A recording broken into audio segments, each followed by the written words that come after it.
Oh my God, David admitted to proposing to 4 other women other than Lana. And guys, we also had a new episode of 90 Day Fiance the other way, which I'm going to cover in a couple of seconds. But first, we have to talk about what happened last night. Finally, in the last episode of The Tell-All with David and Tom and everyone else. So what happened? Well, first off, let's talk about David. David finally admitted that he has been engaged to 4 other women, and I would assume that is other than Lana. Yeah, so he has been engaged, I believe, 5 separate times, and no, he has never gotten married. So, you know, when some people do see David and Lana and they just think for some crazy reason, you know what, want to see David find love, because David portrays himself that he's a hopeless romantic and he's just trying to find the right woman. Okay, come on. He said he was engaged to 4 other women. I mean, come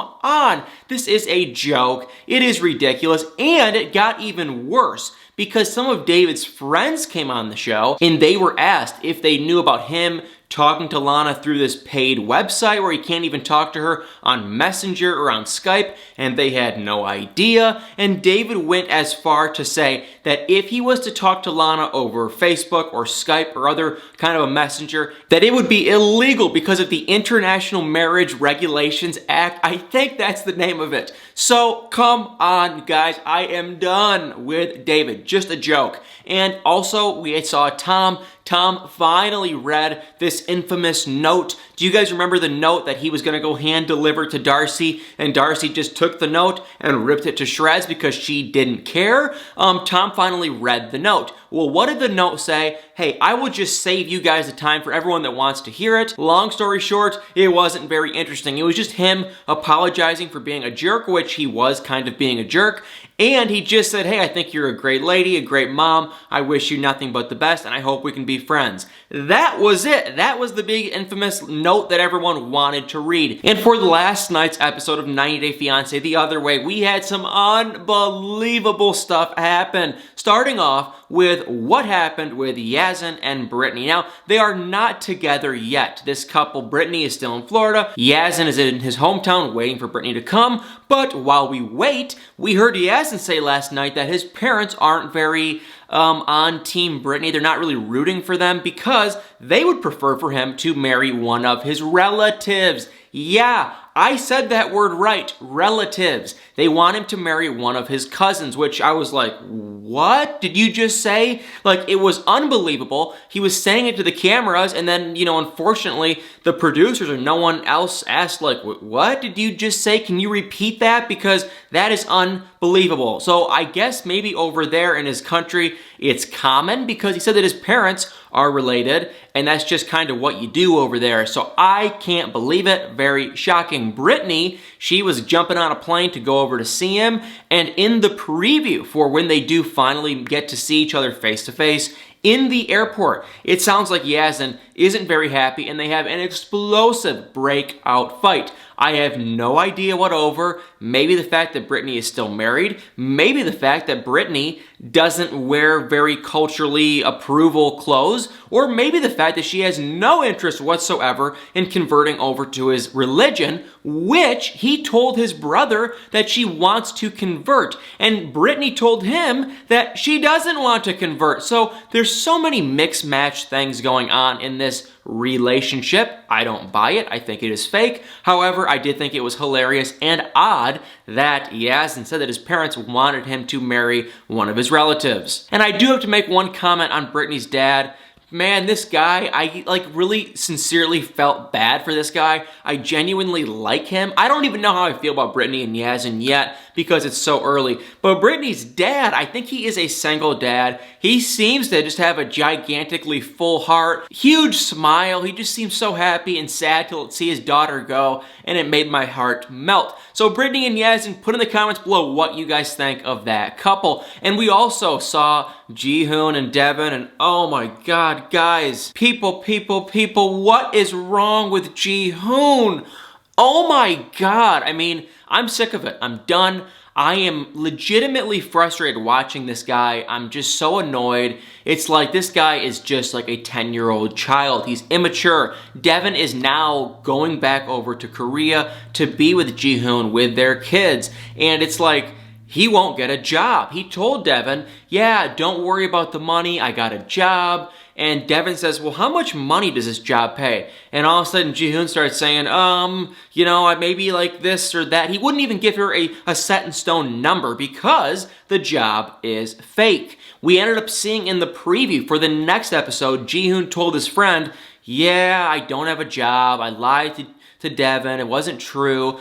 And I'm just sitting here like, number one, you are on a TV show. So either this is scripted or Ji-hoon, you are just crazy because why would you lie on a TV show? Devin is going to see it and not be happy. And number two, why won't he get a job? I don't understand why this guy is so lazy. I mean, I literally want to sit him down right next to me and talk to this guy. You got kids, you got, a wife, because him and Devin did get married. You need to get your crap together. Really, honestly, he has no excuse whatsoever, and he's just probably lazy, and it's so annoying. I feel for Devin. You can love Devin, you can hate Devin, but it is so annoying. Jenny and Sumit. Jenny jumped on a plane again. She's gonna go be with Sumit, which will probably end in somewhat of a disaster. Now, I know a lot of you guys do like Jenny and Sumit as a couple, which I don't have anything super wrong with them.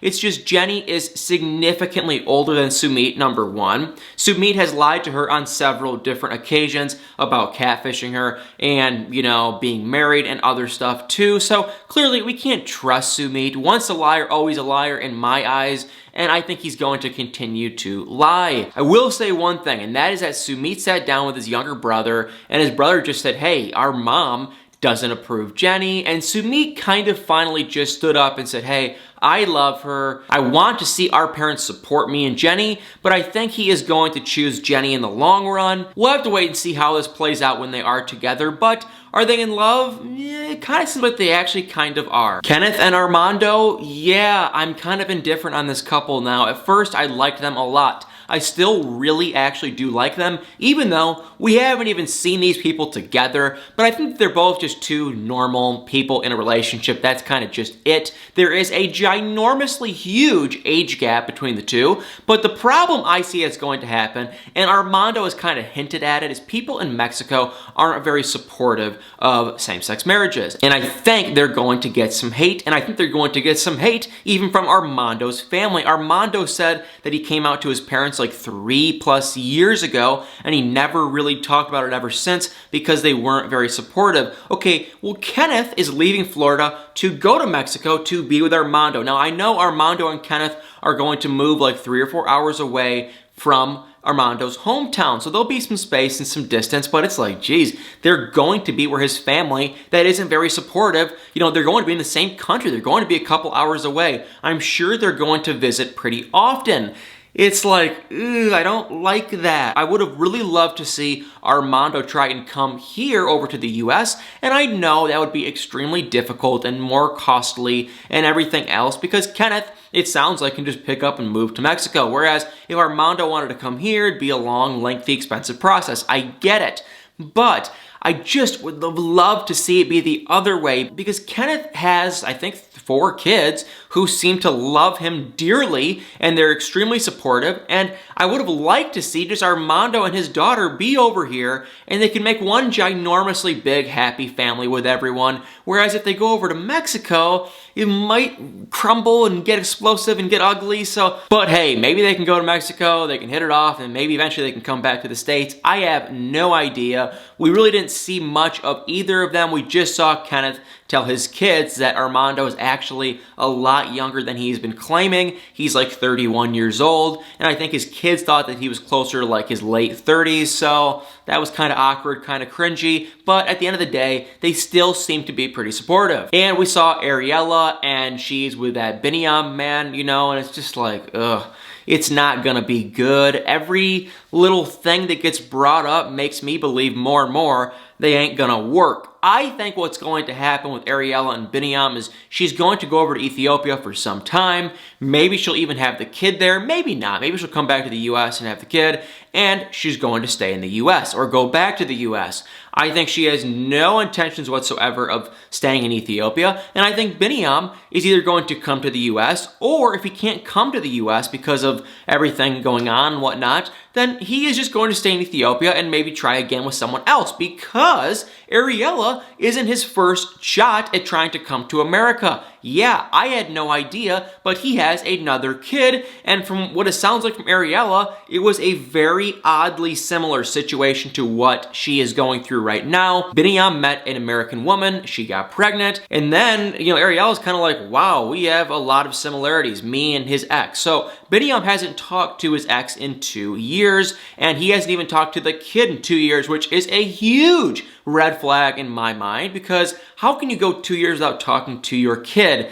I just don't like that. You should try to fight or something to talk to your kid. I mean, come on. So I don't like it. I've heard comments and rumors that the whole relationship is fake, and I wouldn't be very shocked. And I think that is about it from last night's episode. There are more and more rumors circulating of Yazan and Brittany, and yeah, I'm probably going to do some more digging later today and post another video on that topic on what is really going on, because it sounds like Yazan has kind of been doing a little bit of this and a little bit of DMing and a little bit of shooting his own shot. So I'm going to do a little bit more research, figure out what is going on, and I'll probably have another video on that topic later today. In the meantime, make sure to like, comment, and subscribe, and stay tuned for many more videos.